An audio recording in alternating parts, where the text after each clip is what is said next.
तो परमेश्वर के वचन को सुनने के लिए तैयार और याद रखने के लिए कौन तैयार है? हाँ, तो याद रखना है और बाद में क्या करना है उसको? अगले संडे क्या करना है? किस में से? वचन से गवाही देनी है। तो पिछले दिनों में पंजाब में 7 वचन थे जो मेरे द्वारा वहाँ पर बोले जाने थे, लेकिन मैं हर बार यही बोलता था, आपके जीवन में परमेश्वर चंगाई दे रहे हैं, छुटकारा दे रहे हैं, आशीष, वो ऐसी गवाही मत देना। लेकिन जब आप में हिम्मत आए, आपको लगे कि मुझे गवाही देनी चाहिए, तो ऐसी ही गवाही देना कि जिस तरह से परमेश्वर ने वचन से हमें सिखा रहे हैं। तो क्या लगा आप लोगों को? वे कितने लोग आए होंगे वहाँ पर? जैसा हाल हो यहाँ पर तो वैसे वहाँ पर था कोई फर्क नहीं है। चलो खैर कोई बात नहीं, परमेश्वर सभी को आशीष दे। सारे बोलो हालेलुया, हालेलुया, हालेलुया, हालेलुया। आओ हम परमेश्वर के वचन को देखेंगे और हम देखेंगे नए नियम से मत्ती, नए नियम से मत्ती उसका 5 अध्याय,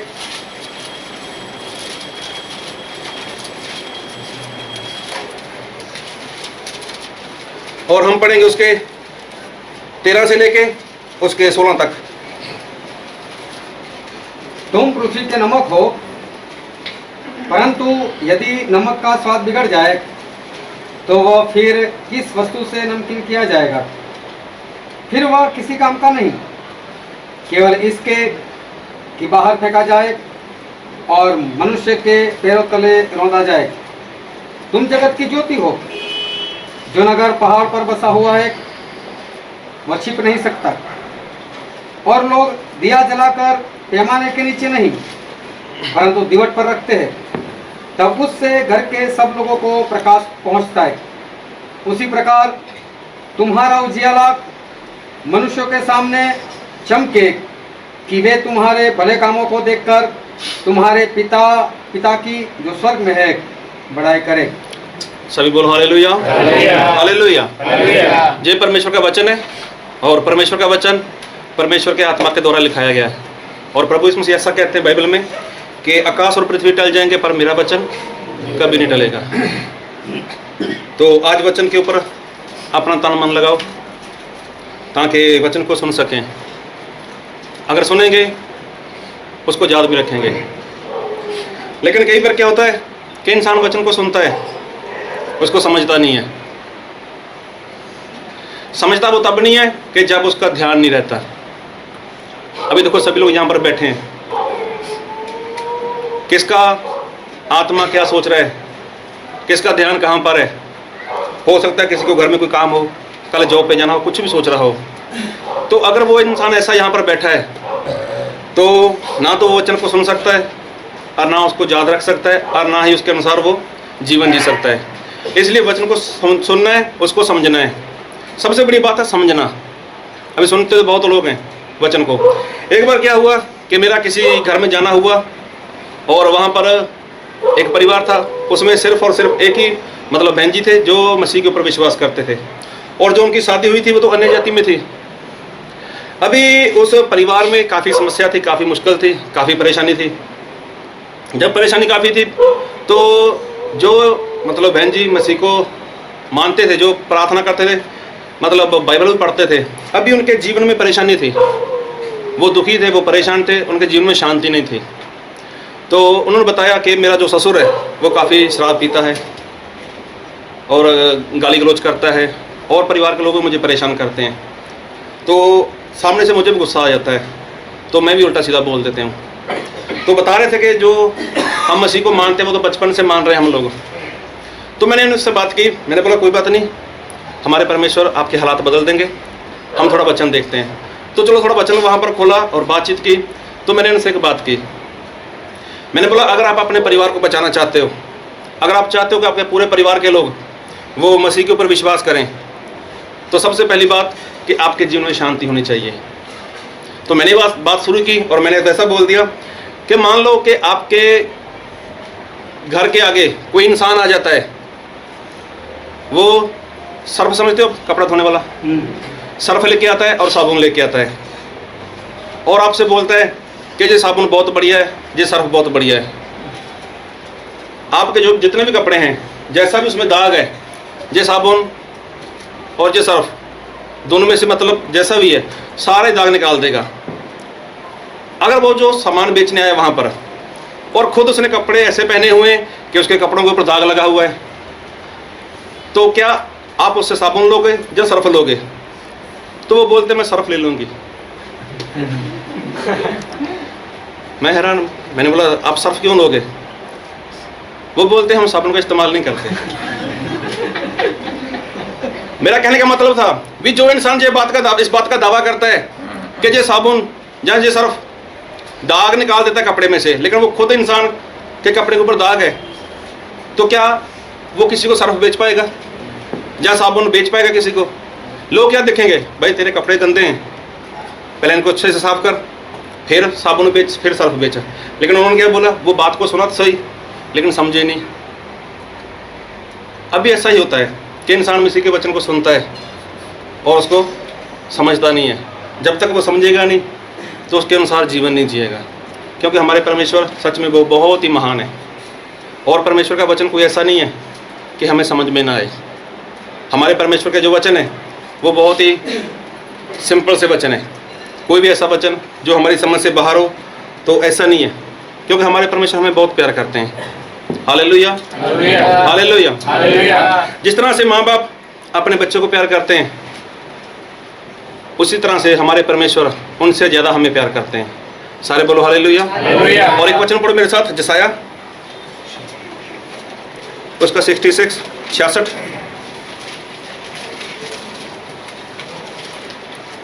उसका 13 वचन पढ़ो। जिस प्रकार माता अपने पुत्र को शांति देती है, वैसे ही मैं भी तुम्हें शांति दूंगा।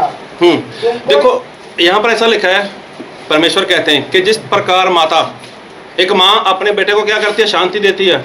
उसको क्या करती है, वो तो लाड करती है। हालेलुया, लाड समझते हो? हाँ, लाड समझ करती है जिसको, मतलब उसको गोद में उठा लेती है अपने बच्चे को, उसको कितना प्यार करती है। कैसे प्यार करते हैं? गुजराती में छोटा बच्चा उसको क्या बोलते हैं, बाबा, बैलू, है ना? हाँ, मतलब क्या, मतलब ऐसे कई बच्चे का नाम रखते हैं वैसे प्यार से। अभी देखो किसी को बैलू बोलते हैं, वो भी छोटे बच्चे का नाम रहता है, किसी को बाबा बोलते हैं, वो छोटे बच्चे का नाम रहता है। मतलब देखा जाए ये तो गुजराती की भाषा है। अभी हमारे पंजाब की बात करूं, अभी देखो इसका भी फर्क रहता है। हमारे पंजाब में सिटी है तो सिटी में नाम रहता है मेरा सोनू, मेरा मोनू, हैं, मतलब ऐसा बहुत से नाम रहते हैं जो लोग बोलते हैं। हो सकता है आपको भी किसी ने बोला हो जब आप किसी को बोलते हो। और गांव के देखना, चलो गांव के बारे में मैं नहीं बताना चाहता, वो आपको समझ में नहीं आएगा, लेकिन ऐसा होता है ज़्यादातर कि जिस तरह से माँ अपने बच्चे का नाम लेती है, ठीक है ना, तो उसी तरह से मतलब हमारे परमेश्वर हैं। तो क्या हमारे परमेश्वर हमें प्यार नहीं करते? हमारे परमेश्वर हमें प्यार नहीं करते? हमारे परमेश्वर भी हमें बहुत प्यार करते हैं। जब एक माँ अपने बच्चे के साथ लाड़ कर सकती है, उसको गोद में उठा सकती है, उसको कभी सोनू बोलती है, कभी मोनू बोलती है, अभी किसी का बेटा काला होता है इसको काला सोना बोलती है, ऐसा होता है। तो ऐसा बहुत कुछ होता है। अभी मेरे तो इतने नाम याद नहीं है, तो कभी समय निकाल के आना मेरे पास, हम शांति के साथ बैठ के बात करेंगे। लेकिन हमारे परमेश्वर की बात करें तो हमारे परमेश्वर भी हमें प्यार करते हैं, और पति और पत्नी दोनों मिलकर एक शरीर हैं। हमारे परमेश्वर हमें बहुत प्यार करते हैं, और हम देखेंगे कि परमेश्वर हमारे प्यार से हमें क्या बुलाते हैं। तो बाइबल से देखेंगे हम,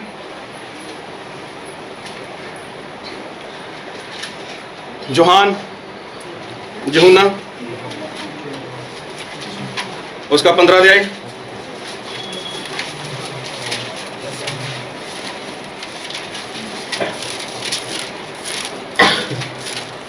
पंद्रह का 14 पढ़ो। जो कुछ मैं तुम्हें आज्ञा देता हूँ हाँ पढ़ो। जो कुछ मैं तुम्हें आज्ञा देता हूँ यदि उसे करो तो तुम मेरे मित्र हो। सारे बोलो हालेलुया। हालेलुया। ये कौन बोला? ये तो प्रभु यीशु मसीह बोले। प्रभु यीशु मसीह में क्या बोलते हैं? वो तो मित्र बोलते हैं। किस तरह से? प्यार के साथ बोलते हैं। और हमें मित्र क्यों बोलते हैं? क्योंकि एक पत्नी अपने पति से कुछ छुपा सकती है, पति अपनी पत्नी से छुपा सकता है, माँ बाप कुछ ऐसी गलती करें, जब बच्चे ऐसी गलती करें वो अपने बच्चों से, बच्चे अपने माँ बाप से छुपा सकते हैं, लेकिन एक सच्चा मित्र अपने मित्र से कभी कुछ नहीं छुपाता। तो प्रभु यीशु मसीह ने हमें सब कुछ पहले से बता दिया कि अंत के समय में क्या होने वाला है। क्या हमारे परमेश्वर ने हमसे कुछ छुपा के रखा है? सब कुछ बताया हुआ है। और पढ़ेंगे बाइबल से हम यूहन्ना उसका 13 अध्याय उसका 34। मैं तुम्हें एक नई आज्ञा देता हूँ कि एक दूसरे से प्रेम रखो। जैसा मैंने तुमसे प्रेम रखा है वैसा ही तुम भी एक दूसरे से प्रेम रखो। पढ़ो आगे। यदि आपस में प्रेम रखोगे तो इसी से सब जानेंगे कि तुम मेरे चेले हो। देखो प्रभु यीशु मसीह प्यार से हमें क्या बोलते हैं? वो तो चेला बोलते हैं। हालेलुया। एक माँ क्या बोलती है? मेरा चोना, मेरा मोना, मेरा ये, मेरा वो। तो आज देखना है कि परमेश्वर हमें क्या बोलते हैं प्यार से। तो यहाँ पर क्या बोलते हैं परमेश्वर हमें? चेला। और चेले का फर्ज क्या है? गुरु के पीछे चलना। अपने जो गुरु ने बोला है, मतलब जो सिखाने वाले ने बोला है, उसकी आज्ञा का पालना करना। फिर आगे बढ़ेंगे हम बाइबल से और देखेंगे हम यूहन्ना उसका 15 अध्याय उसका 4 वचन पढ़ो। तुम मुझ में बने रहो और मैं तुम में। जैसे डाली यदि दाखलता में बनी न रहे तो अपने आप से नहीं फल सकती, वैसे ही तुम भी यदि मुझ में बने न रहो तो नहीं फल सकते। देखो प्रभु यीशु मसीह खुद को क्या बोलते हैं? दाखलता। और इंसान को क्या बोलते हैं? डाली। तो ये भी क्या बोलते हैं वो प्रभु यीशु मसीह? प्रेम से बोलते हैं। हालेलुया। देखना है, हम लोग इंसान है जो अपने बच्चों को प्यार से बोलते हैं, लेकिन कुछ शब्द बोलेंगे। आज हमारे परमेश्वर हमें प्यार से बुलाते हैं। और क्या क्या बुलाते हैं? फिर आगे पढ़ो 5 को। मैं दाखलता हूँ, तुम डालियों हो। देखो प्रभु यीशु मसीह स्पष्ट बोलते हैं कि मैं क्या हूं? मैं तो दाखलता हूं। और परमेश्वर क्या बोलते हैं कि तुम क्या हो? तुम तो डाली हो। फिर वचन पढ़ो मेरे साथ, यूहन्ना उसका 10 अध्याय उसका 2 वचन पढ़ो। परंतु जो द्वार से भीतर प्रवेश करता है वह भेड़ों का चरवाहा है। देखो हालेलुया। प्रभु यीशु मसीह अपने सेवक को, अपने दास को क्या बोलते हैं? हालेलुया। थक तो नहीं गए? चरवाहा बोलते हैं प्रभु यीशु मसीह। और ये भी किस तरह से बोलते हैं? वो भी प्यार से बोलते हैं। ये बोलते हैं प्रभु यीशु मसीह प्यार से। फिर 10 का 27 पढ़ो। मेरी भेड़े मेरा शब्द सुनती है। फिर प्रभु यीशु मसीह क्या बोलते हैं? भेड़। ये भी प्यार से बोलते हैं प्रभु यीशु मसीह। हालेलुया। प्रभु यीशु मसीह ये बातें भी इंसान को प्यार के साथ बोलते हैं। लेकिन आज की भीड़ देखो कितनी चालाक है। हम लोग कभी जाते ना कहीं बाहर बंदगी के लिए, तो पहले चरवाहा आगे चलता है। चरवाहा पहले आगे चलता है। लेकिन जब जिस जगह जिस काम के लिए गए, अगर वो काम खत्म, तो जब भेड़ का पेट भर जाता है, उसका चाय नाश्ता हो जाए, उसका खाना वाना हो जाए, तो भेड़ चरवाहे को छोड़ के भाग लेती है। तो क्या इस को भेड़ बोलेंगे हम?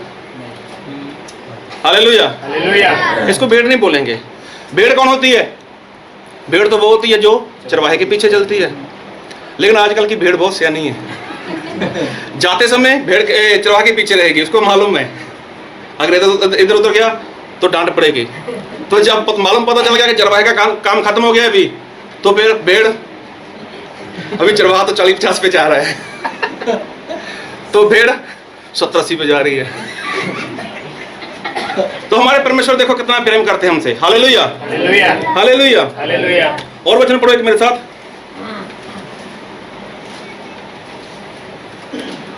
पहला कुरिन्थी उसका 12 अध्याय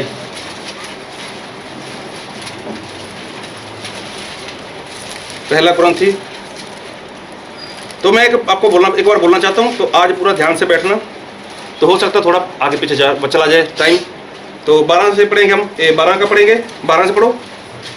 क्योंकि जिस प्रकार देह तो एक है और उसके अंग बहुत से हैं, और उस एक देह के सब अंग बहुत से होने पर भी सब मिलकर एक ही देह है। देखो 27 पढ़ो भी, 27 12 का 27। इसी प्रकार तुम सब मिलकर मसीह की देह हो और अलग अलग उसके अंग हो। सारे बोलो हालेलुया। हालेलुया। देखो प्रभु यीशु मसीह हमें कितना प्रेम करते हैं। प्रभु यीशु मसीह क्या बोलते हैं हमारे लिए कि तुम क्या हो, मेरे अंग हो। और एक माँ अपने बच्चों को क्या बोलती है, मेरे दिल का टुकड़ा। बोलते हैं या नहीं बोलती? कभी आपने बोला हालेलुया? हालेलुया। बोला किसी ने? तो बोला करो ना, मैं खुद नहीं बोलता। हाँ देखो प्रभु यीशु मसीह क्या बोलते हैं। अगर माँ बोल सकती है ये बात कि तू मेरे दिल का टुकड़ा है, और हमारी पंजाबी में बोलते हैं मेरे कलेजे का टुकड़ा है। माँ बोलती है मेरी जान से प्यारा है ये, तो मैं तो बहुत प्यार करती हूँ इससे। तो प्रभु यीशु मसीह बोलते हैं कि तुम मेरी जान से ज़्यादा प्यारा हो, क्योंकि प्रभु यीशु मसीह ने अपनी जान दे दी हमारे लिए। एक बार फिर पढ़ो 27 को। इसी प्रकार तुम सब मिलकर मसीह की देह हो। देखो हम सभी मिलकर क्या हैं? मसीही की देह। अभी देखो आप अपने आप को देखो, आपके शरीर में कितने सारे अंग हैं।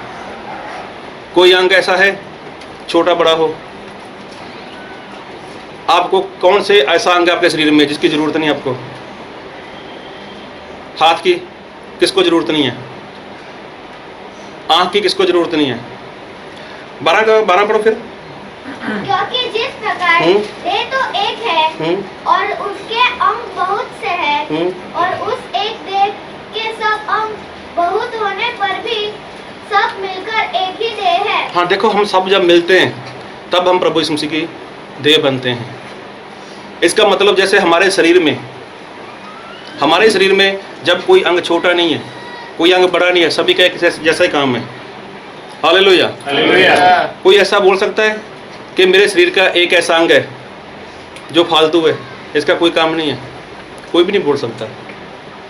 तो जब प्रभु यीशु मसीह ने अपनी कलीसिया के लिए अपनी जान दे दी, प्रभु यीशु मसीह ने अपनी कलीसिया को बचाने के लिए अपना लहू बहा दिया, तो हम जितने भी यहाँ पर आ रहे हैं हम में से कोई छोटा बड़ा है? कोई भी नहीं है। लेकिन कब? कि अगर वो कलीसिया में जुड़ा हुआ है। अगर वो कलीसिया में नहीं है तो उसका कलीसिया में कोई रोल नहीं है। प्रभु यीशु मसीह देखो क्या बोलते हैं कि तुम मेरे शरीर के अंग हो। एक वचन फिर मेरे साथ पढ़ो, 2 तीमुथियुस उसका 2 अध्याय उसका 3 वचन। मसीह यीशु के अच्छे योद्धा की नाई मेरे साथ दुख देखो उठा। प्रभु यीशु मसीह क्या बोलते हैं? योद्धा, सैनिक, सिपाही। हालेलुया। 2 तीमुथियुस उसका 2 का 3 क्या बोलते हैं प्रभु यीशु मसीह? योद्धा। किसको बोलते हैं? अपने बेटे को। उसको क्या बोलते हैं? सैनिक बोलते हैं, उसको सिपाही बोलते हैं। कई बार माँ बाप अपने बच्चे को अच्छे स्कूल में डालता है तो वो क्या बोलता है? मैं इसको इंजीनियर बनाऊंगा, इसको डॉक्टर बनाऊंगा, इसको मैं सैनिक बनाऊंगा, इसको मैं देश का रखवाला बनाऊंगा। बहुत कुछ सोचता है वो। तो क्या हमारे प्रभु यीशु मसीह किसी से कम है? अगर माँ अपने बच्चे के लिए ऐसा कुछ सोच सकती है तो हमारे परमेश्वर क्या बोलते हैं कि तुम मेरे सिपाही हो। हालेलुया। तुम मेरे योद्धा हो, तुम मेरे क्या हो? मेरे सैनिक हो। देखो हमारे परमेश्वर हमारे लिए कितना कुछ सोचते हैं। हम फिर पढ़ेंगे वचन से, रोमिया उसका 9 अध्याय उसका 20, रोमिया 9 अध्याय उसका 20 और 21। हे मनुष्य, भला तू कौन है जो परमेश्वर का सामना करता है? क्या गढ़ी हुई वस्तुएं गढ़ने वाले से कह सकती है तूने मुझे ऐसा क्यों बनाया है? क्या कुम्हार को मिट्टी पर अधिकार नहीं कि एक ही लौंदे में से एक बर्तन आदर के लिए और दूसरे को अनादर के लिए बनाए? देखो प्रभु यीशु मसीह यहाँ खुद को एक कुम्हार की नहीं बोलते हैं, और मैं तुम्हें बनाने वाला हूँ। मतलब हम क्या है? हम तो मिट्टी हैं परमेश्वर के हाथों में। देखो एक माँ बाप अपने बच्चों को बहुत कुछ बोलता है, मेरा ये है, मेरा वो है, ये है, मैं ये। मतलब हमारे परमेश्वर हमारे लिए कितना कुछ बोलते हैं, कितना कुछ हमारे लिए वो सोच के बैठे हैं। अभी देखो जो कुम्हार है, कुछ मिट्टी का इतना सा हिस्सा रहता है, उसमें से कुछ ऐसा बर्तन बनाता है कि वो जिसमें फूलदान आता है, कुछ ऐसा बर्तन बनाता है कि लोग उसको घर के बाहर रखते हैं। मतलब इसी तरह से परमेश्वर हमें प्यार करते हैं, हमें यहाँ कलीसिया में इकट्ठा किया हुआ है। ऐसा नहीं कि यहाँ पर खड़े होकर प्रचार करना सबसे बड़ी बात है। परमेश्वर ने आपको जो काम दिया है, जिस तरह का काम दिया है, आप उसके मास्टर हो। हालेलुया, वो परमेश्वर ने आपको दिया है। अगर जहां पर कोई खड़ा होकर वचन दे रहा है तो वो उसकी लियाकत नहीं है, उसकी कोई ऐसी खासियत नहीं है कि वो अपने ओर से करे। ये तो चुनाव परमेश्वर ने किया है। Hallelujah, hallelujah. फिर एक वचन पढ़ो मेरे साथ, यूहन्ना उसका 13 अध्याय, उसका 13 वचन पढ़ो। तुम मुझे गुरु और प्रभु कहते हो। देखो, प्रभु यीशु मसीह बोलते हैं कि आप मुझे क्या बोलते हो, गुरु और प्रभु, मतलब मालिक बोलते हो। इसका मतलब प्रभु यीशु मसीह हमें प्यार से क्या बोलते हैं, तुम नौकर हो मेरे, तुम तो दास हो मेरे। हालेलुया। और दास का मतलब, नौकर का मतलब जो रहता है उसका क्या है, अपने मालिक की क्या करनी है, आज्ञा पालन करनी है। जो आज्ञा उसको मिली है उसको उसने पूरा करना है। फिर पढ़ेंगे हम मत्ती उसका 13 अध्याय, उसका 48।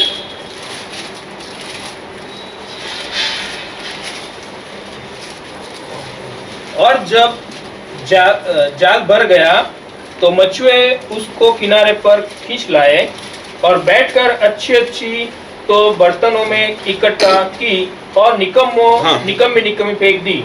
देखो यहाँ पर ऐसा लिखा है कि प्रभु यीशु मसीह ने बात की कि जो स्वर्ग का राज्य है वो एक जाल के समान है, और यहाँ पर जाल और मछली की बात कर रहे हैं।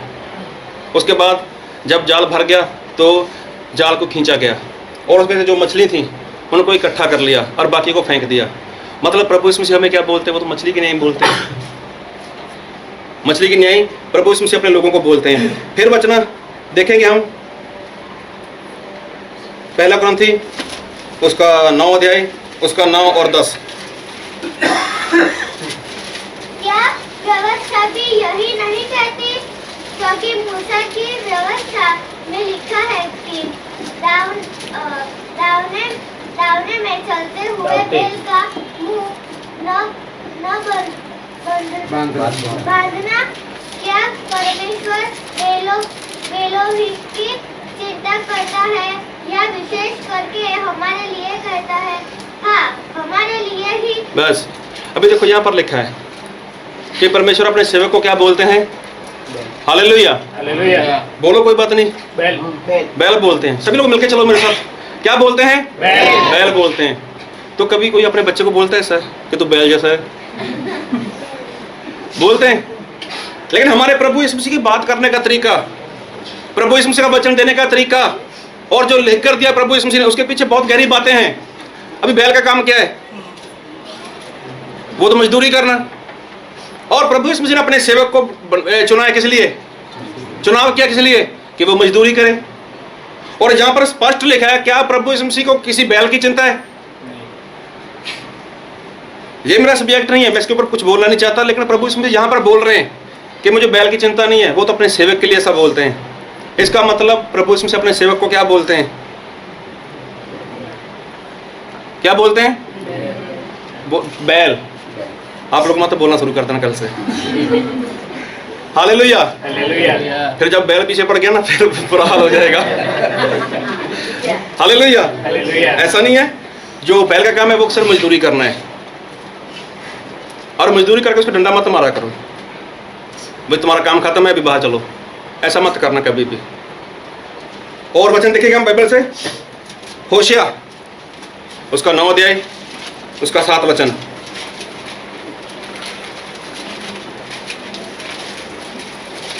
दंड के दिन आए हैं, हाँ बदला लेने के दिन आए हैं, हाँ और इजराइल यह जान लेगा उनके बहुत से अधर्म और बड़े द्वेष के कारण भविष्यवक्ता तो मूर्ख, और जिस पुरुष पर आत्मा उतरता है वह बावला ठहरेगा। सारे बोलो हालेलुया। परमेश्वर क्या बोलते हैं अपने दास को, मूर्ख। ऐसी नजरों से मत देखो मुझे। हाँ, क्या बोलते हैं परमेश्वर, मूर्ख। तो माँ बाप नहीं बोलते थे अपने बच्चे को, वो भी तो बोल देते हैं, तुम्हारी बुद्धि काम नहीं करती। लाफा दूं? ऐसा होता है जब बच्चा सामने से मानता नहीं है ना, वो संसार की बात है। लेकिन हमारे परमेश्वर क्या बोलते हैं? वो तो मूर्ख बोलते हैं। फिर क्या बोलते हैं? बावला। बावला मतलब पागल, बावल, अच्छा बावल, बावला बोलते हैं। कौन बोलते हैं? परमेश्वर बोलते हैं। उसको मूर्ख बोल देते हैं। दूसरा दिमाग घेलो। हाँ, उसको बावला बोलते हैं। और घेलो। हाँ, और वचन देखेंगे हम मत्ती उसका 13 अध्याय उसका 18 और 19। तो तुम बोने वाले का दृष्टांत सुनो। जो कोई राज्य का वचन सुनकर नहीं समझता, उसके मन में जो कुछ बोया गया था उसको वह भ्रष्ट आकर छीन लेता है। हाँ चलो ठीक है। यहाँ पर बात हो रही है, प्रभु यीशु मसीह ने बात की थी बीज बोने वाले की। और जो बीज बोने वाला था वो परमेश्वर का दास है, और जो बीज है वो परमेश्वर का वचन है। और जो जमीन है वो कौन है? वो तो विश्वासी लोग हैं। और परमेश्वर इंसान को क्या बोलते हैं प्यार से? वो जमीन बोलते हैं। किसी इंसान ने अपने बच्चों को बोला कि भी जमीन, लेकिन हमारे परमेश्वर हमें बोलते हैं कि तुम क्या हो? तुम जमीन के जैसे हो। और अगर इब्रानियाँ पढ़ते हैं, वहाँ पर इब्रानिया में ऐसा लिखा है कि जो जमीन के ऊपर वर्षा होती है, मतलब परमेश्वर के वचन की आशीष आती है बार बार, और वो उसको पी लेता है और उसके अनुसार परमेश्वर के जैसा, मतलब जैसा परमेश्वर चाहते हैं वो वैसा ही काम करता है, तो परमेश्वर की ओर से उसे क्या मिलता है? आशीष मिलती है। और जिस जमीन के ऊपर परमेश्वर का वचन आता है और वो उसके अनुसार जीवन नहीं जीता, तो उसका क्या है? उसका जो अंत है वो नाश होने वाला है। इसका मतलब कि हमारे परमेश्वर हमें क्या बोलते हैं? वो तो जमीन बोलते हैं। हालेलुया। किस रीति से? प्रेम से बोलते हैं। हालेलुया। प्रेम से बोलते हैं परमेश्वर हमें जमीन। और वचन देखेंगे हम मत्ती उसका 20 अध्याय उसका 1 वचन पढ़ो। स्वर्ग का राज्य किसी गृहस्थ के समान है जो सवेरे निकला कि अपने दाख की बारी में मजदूरों को जगाए। हालेलुया। और लूका 10 का 2 में भी लिखा है ऐसा ही। प्रभु यीशु मसीह अपने लोगों को प्यार से क्या बोलते हैं? मजदूर बोलते हैं। तो कभी कोई माँ बाप जो संसार का माँ बाप है वो अपने बेटे को कभी प्यार से मजदूर नहीं बोलेगा। वो तो बोलेगा राजा मेरा बेटा, मेरा बेटा तो फौजी बनेगा, मेरा बेटा तो कोई डॉक्टर बनेगा। तो हमारे परमेश्वर क्या बोलते हैं? वो तो प्यार से मजदूर बोलते हैं। क्या हम में से कोई ऐसा इंसान है जो अपने बच्चों को ऐसा बोले कि जाओ मजदूरी करो? कभी नहीं। इंसान की कमाई चाहे कितनी भी कम है, लेकिन माँ बाप का जो बड़ा सपना रहता है वो यही है कि मेरा बेटा अच्छे स्कूल में पढ़े लिखे और उसका भविष्य वो अच्छा बन जाए और वो कोई अच्छी सी जॉब करे। लेकिन हमारे परमेश्वर हमसे चाहते हैं कि हम क्या करें? मजदूरी करें। इसलिए परमेश्वर ऐसा बोलते हैं कि जो मेरे लोग हैं वो क्या हैं? वो तो मजदूर हैं। और वचन पढ़ेंगे हम मत्ती उसका 5 अध्याय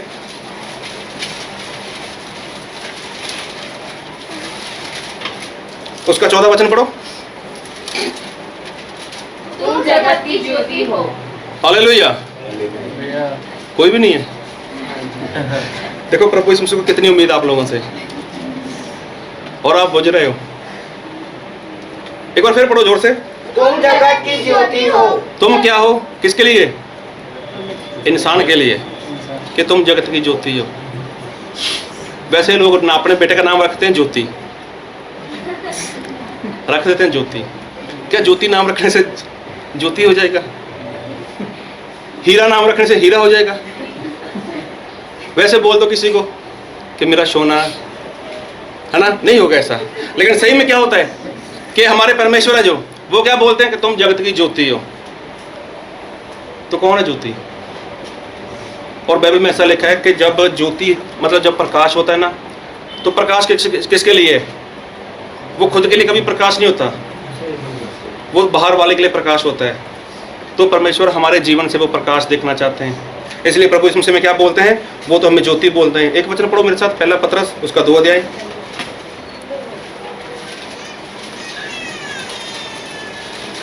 उसका 1 और 2। इसीलिए सब प्रकार का भेदभाव एक मिनट थोड़ा क्या करता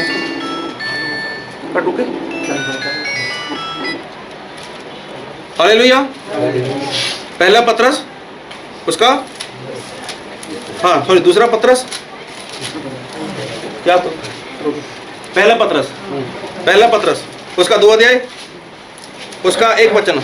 अभी बहुत ध्यान से सुनना, ये वचन आपके पड़ोसी के लिए नहीं होगा।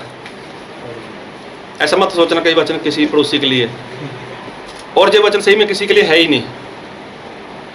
ये वचन सिर्फ और सिर्फ उसके लिए है कि जो प्रभु यीशु मसीह के पीछे चलना चाहता है।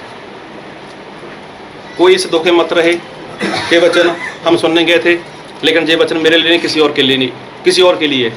लेकिन ऐसा सोचो, ऐसा समझो कि ये वचन मेरे लिए है। और आज अपने आप को चेक भी करना है। पढ़ो एक बार फिर। इसलिए सब प्रकार का वैर भाव और छल और कपट और डाह और निंदा को दूर करके नए, बस यहाँ पर रुक जाओ। समझ आया अभी सभी को? एक बार फिर पढ़ें, कोई ऊंची आवाज में। विजय भैया पढ़ोगे? अच्छा, इसलिए सब प्रकार का बैर भाव, हाँ सब प्रकार, सब कितने प्रकार का? सब प्रकार का बैर भाव। इसका मतलब बैर भाव की भी कुछ किस्म है, वैरायटी रहती है उसकी भी। रहती है वैरायटी या नहीं? अभी चावल खाते हैं सभी लोग, चावल की कितनी वैरायटी है ना? आम की वैरायटी कितनी है? सेब की कितनी वैरायटी है? इसका मतलब इसकी वैरायटी है, इसकी वैरायटी होगी नहीं चाहिए फिर। सब प्रकार का बैर भाव क्या है? सब प्रकार का बैर भाव, फिर और छल, हाँ और कपट, हाँ और डाह और निंदा को दूर करके नए जन्म बस में। अभी कोई ईमानदारी के साथ ऐसा यहाँ पर हो कि जो ये काम करता हो और उसने छोड़ दिए हो या छोड़ना चाहता हो। देखो हमारे परमेश्वर हमें से कितनी उम्मीद रखते हैं, हमें कितना प्रेम करते हैं और कितना प्यार से हमें बोलते हैं। कभी क्या बोलते हैं, कभी क्या बोलते हैं। और आगे ये लिखा, चलो नए जन्म है बच्चों के समान निर्मल आत्मा। देखो, छोटे बच्चे के समान हमारे परमेश्वर में छोटा बच्चा भी बोलते हैं। वो बोलते होंगे जब इंसान विश्वास करता है, पश्चाताप करता है, बपतिस्मा लेता है, तो परमेश्वर को गोद में उठाते होंगे, कहते होंगे मेरा बेबी, मेरा छोटा बेटा अभी आगे बढ़ेगा। मतलब बहुत कुछ सोचते हैं परमेश्वर। अभी देखो ये बातें इंसान के जीवन में दिखाई देती हैं क्या? सब प्रकार का बैरभाव, निंदा, फिर और भी जो कपट आ गया, और बातें इंसान के जीवन में दिखाई देती हैं। तो जब ये बातें इंसान के जीवन में दिखाई देगी तो क्या परमेश्वर किसी को लाड करेगा? क्या कोई परमेश्वर का मावड़िया है? मावड़िया है? कौन अपनी अपनी मम्मी का मावड़िया? जहाँ पर बोल तो कोई बात नहीं, मेरी मम्मी तो जा चुकी है, मैं तो उसका बहुत मावड़िया था। है? सही बात है, मेरी मम्मी तो जा चुकी है, लेकिन मैं उनका बहुत बड़ा मावड़िया था। तो देखो, जब इंसान ये बातें करेगा जीवन में, तो क्या परमेश्वर किसको ऐसा बोलेंगे प्यार के साथ? कभी नहीं बोलेंगे उसको। Hallelujah, hallelujah, hallelujah. हालेलुया। और वचन देखेंगे हम बाइबल से, लूक उसका 13 अध्याय उसका 6 वचन पढ़ो। फिर उसने यह दृष्टांत भी कहा कि किसी की अंगूर की बारी में एक अंजीर का पेड़ लगा हुआ था। सारे बोलो हालेलुया, हालेलुया, हालेलुया। हालेलुया। परमेश्वर क्या बोलते हैं? प्यार से इंसान को पेड़ बोलते हैं। और पेड़ का काम क्या है? फल देना। फल देना। तो हम भी तो दे रहे हैं फल। चलो फल नहीं दे रहे, छाया तो दे रहे हैं कि चलो कभी कभार कोई परमेश्वर का दास आएगा, उसको छाया मिलेगी। जब इंसान गर्मी से थक कर आता है, वो पेड़ के नीचे खड़ा हो जाता है कुछ समय के लिए, तो उसको कितना सुकून मिलता है। आप लोग को फल नहीं दे रहे, कोई बड़ी बात नहीं है, कम से कम छाया तो मिलनी चाहिए। कभी लगे तो सही परमेश्वर के दास को, कोई बात नहीं, अभी फल नहीं है, लेकिन छाया तो मिल रही है। और जब छाया मिलती है इंसान को, तो क्या आता है? उसको शांति मिलती है। तो मैं एक बात पूछना चाहता हूँ, क्या कभी ऐसा हुआ है कि परमेश्वर के दास को आपसे कुछ शांति की बातें मिली हों? क्या कभी कुछ ऐसा लगा कभी कि परमेश्वर के दास ने आपने के लिए जितनी मेहनत की, आपके लिए भाग दौड़ की, आप उनको फल तो नहीं दे रहे, लेकिन कभी छाया मिली उनको? मैं ऐसा नहीं बोलना चाहता, अभी मुझे भी एक हफ्ता हो गया यहाँ पर आए हुए, और मैं भी देख रहा हूँ, हम तकरीबन एक ही परिवार में 3 हम लोग हैं, मैं और 2 मेरे बेटे। आपके परिवार में कितने सब टोटल? 6 लोग जी, हम हो गए 9 लोग। बंदगी करनी है हमारे पास। जिस टैली भाई ने मुझे नहीं बोला, लेकिन मैं देख रहा हूँ यहाँ पर मैं देख रहा हूँ हमारे पास सिर्फ 2 टू व्हीलर हैं, और हमें सिर्फ हमें नहीं आना, ऐसा नहीं है, और हमें समय से नहीं आना, यहाँ पर समय से पहले आना है। उसके साथ हमारे पास क्या है, ये कीबोर्ड और सामान भी है, उनका परिवार भी है, लेकर भी आना है। चलो मेरा क्या, मैं तो आज निकल चला जाऊँगा यहाँ से। कम से कम इतना तो होना चाहिए कि चलो कोई परमेश्वर का दास बाहर से आया है, चलो हम आपको ले चलते हैं, आपको छोड़ देते हैं। मतलब ये क्या है, ये तो छाया है। फल की बात तो बाद में कर लेंगे, लेकिन क्या हमारे जीवन से परमेश्वर के दास को कुछ शांति मिल रही है? हालेलुया। अगर नहीं मिल रही तो क्या फायदा पेड़ का? परमेश्वर क्या बोलते हैं कि मेरे दास, मेरे लोग कैसे हैं? वो तो पेड़ के समान है। पेड़ का काम यही नहीं है कि वो फल दे, हाँ ये उसका गुण है कि वो फल देना चाहिए उसको, लेकिन उसकी कुछ और बातें भी हैं कि वो क्या दे, वो छाया दे।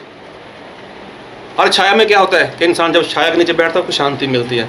आपके शहर में तो यहाँ पर ऐसा कुछ नहीं है। मैं तो गांव से आया हूँ, हमारे गांव में बहुत से पेड़ रहते हैं कि जब इंसान गर्मी से थक हार जाता है तो वो छांव के नीचे बैठता है, उसको सुकून मिलता है, उसको आराम मिलता है, उसको शांति मिलती है।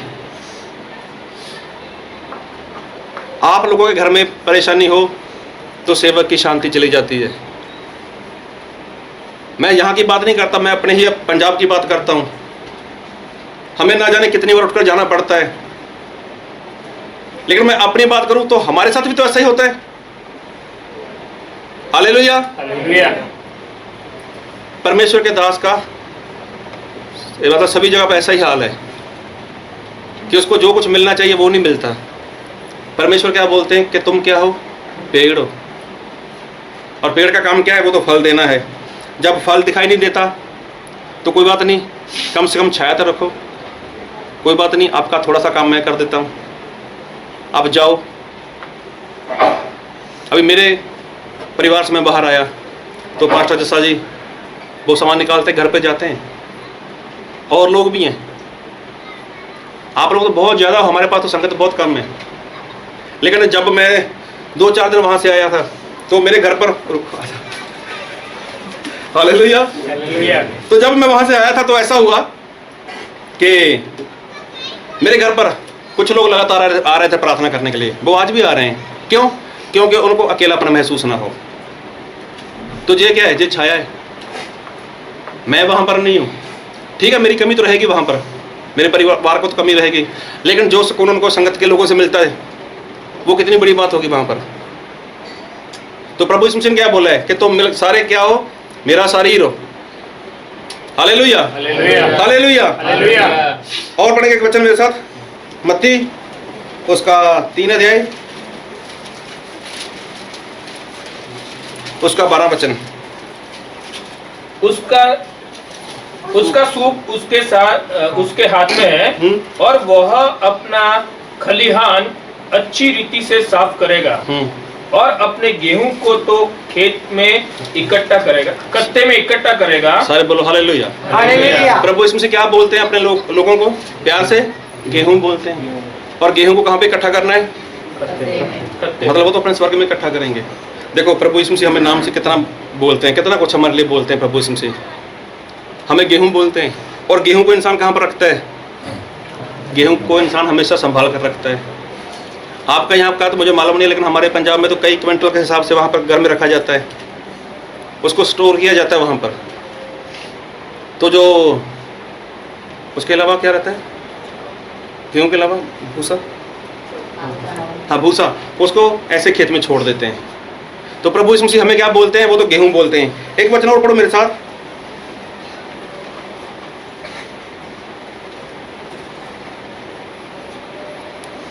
जकरिया पुराने नेम से उसका 9 अध्याय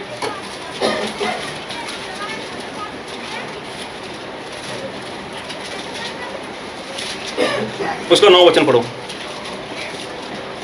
हे सियोन, बहुत ही मगन हो। हे यरूशलेम, जय जयकार कर, क्योंकि तेरा राजा तेरे पास आएगा। वह धर्मी और उद्धार पाया हुआ है। वह दीन है और गधे पर वरन गदही के बच्चे पर चढ़ा हुआ है। सारे बोलो हालेलुया। प्रभु यीशु मसीह अपने दास को प्यार के साथ क्या बोलते हैं? गधा। हालेलुया। हालेलुया। तो माँ बाप बोल देते बच्चे को या नहीं बोलते? ए गधा, गधा है बोलते हैं ना? बोलते हैं। तो क्या हमारे प्रभु यीशु मसीह माँ बाप से कम है? वो भी तो बोलते हैं प्यार के साथ। क्या बोलते हैं? गधा। और गधे का काम क्या है? वो तो बोझा उठाना। हालेलुया। हालेलुया। तो प्रभु यीशु मसीह किसके ऊपर सवार हुए थे? वो तो गधे के ऊपर सवार हुए। हालेलुया। हालेलुया। हालेलुया। हालेलुया। तो जब माँ बाप अपने बच्चे को ऐसा बोल सकते हैं, चलो मैं किसी को पूछने वाला नहीं हूँ कि आपको बोला क्या या नहीं बोला क्या, लेकिन सभी हंस रहे हो, इसका मतलब तो पता चलता ही है ना? तो देखो प्रभु यीशु मसीह प्यार के साथ बोलते हैं, वैसे गुस्से के साथ नहीं बोलते। वो प्यार से हमें क्या करते हैं? वो लाड करते हैं। हम उसके लाडले हैं, लाडला। प्रभु यीशु मसीह का हम क्या है? वो तो उसके लाडले हैं, इसलिए वो प्यार से हमें क्या बोलते हैं? गधा भी बोलते हैं। फिर पढ़ेंगे पहला पतरस उसका 2 अध्याय उसका 5 वचन।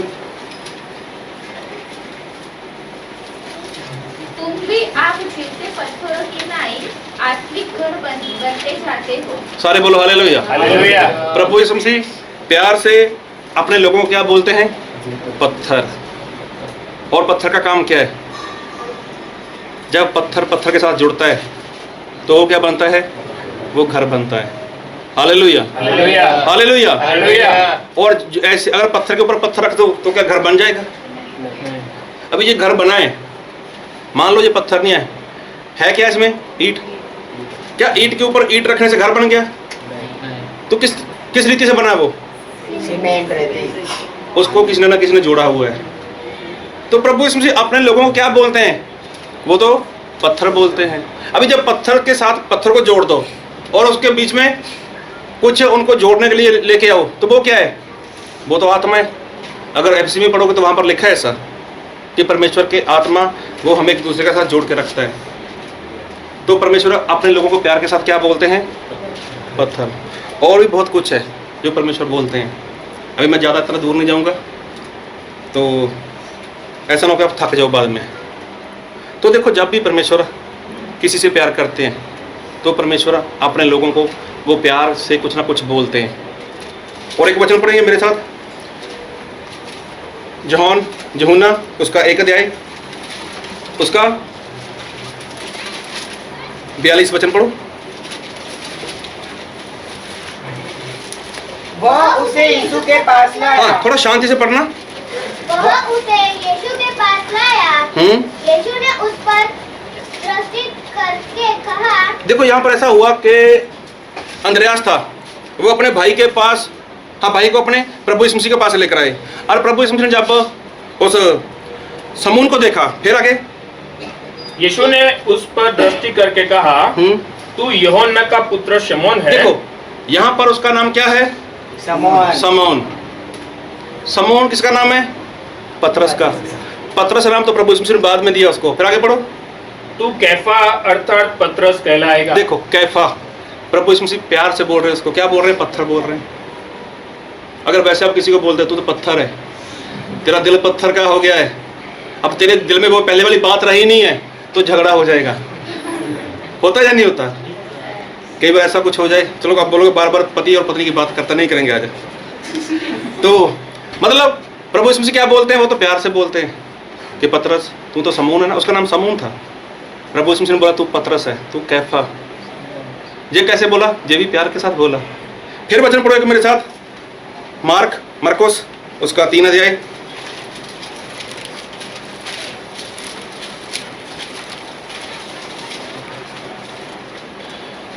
उसका 16-17 पढ़ो। ये है समौन जिसका नाम उसने पतरस रखा। देखो यहाँ पर स्पष्ट होता है कि पहले उसका नाम समौन था, तो प्रभु यीशु मसीह ने क्या रखा उसका नाम? उसका नाम पतरस रखा।